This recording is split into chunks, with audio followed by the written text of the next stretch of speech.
Running for me is more of a mental struggle most days than it is a physical struggle. But that's life, right? I mean, 99% of the battle is just getting here, right? Once you're here, it's great. April Lund runs every day, training for her next race.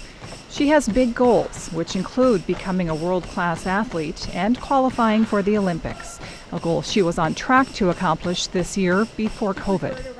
The Southern Illinois native is an elite athlete, a popular health and wellness coach, motivational speaker, and a source of inspiration and light who believes everyone deserves to feel good. We got to get that butt working.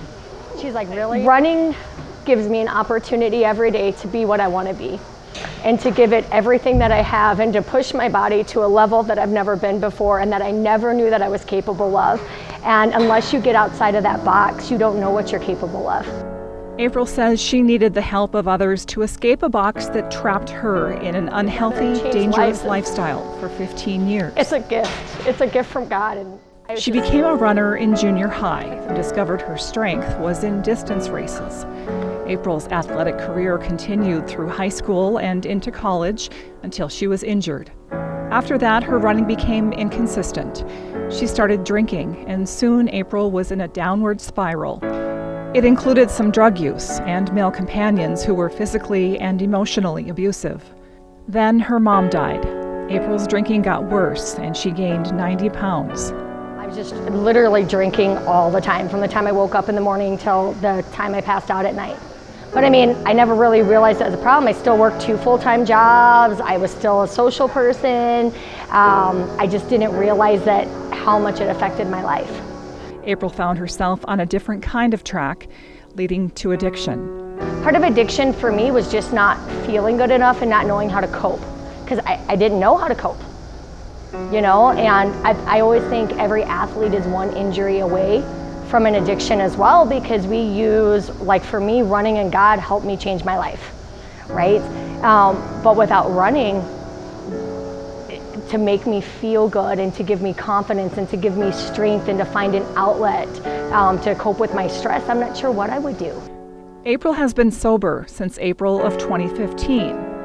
At that time, she started running again, and after she lost 90 pounds, finished a 5K in 27 minutes. Now, she is her fastest and strongest self, but only after nearly landing in another box, more literal than metaphorical. While strong athletically, April began severely declining internally over the last 2 years. April says her breast implants were making her deathly ill.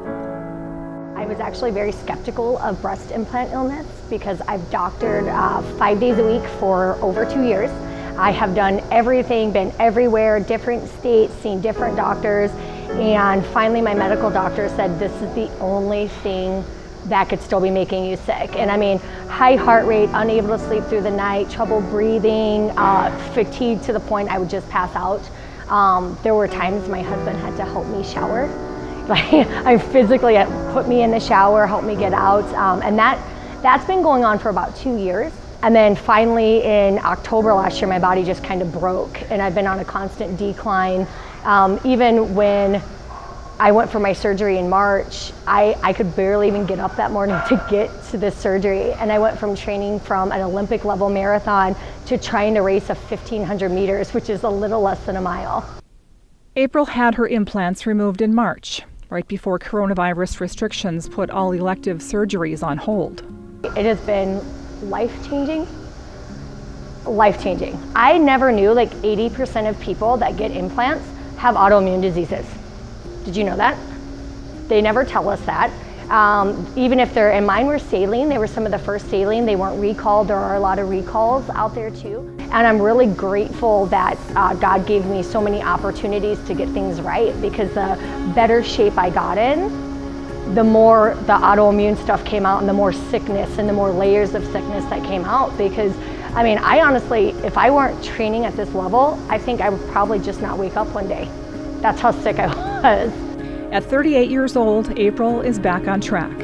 Post-surgery, she was running and training sooner than expected and at a level that surprised even her coach. And I don't plan on slowing down until 42 to 44. So I set a goal of qualifying for the Olympic trials for the marathon. I may get a second chance. We don't know, but I will do it.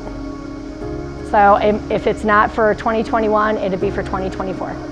And it will be for her and for God, nobody else.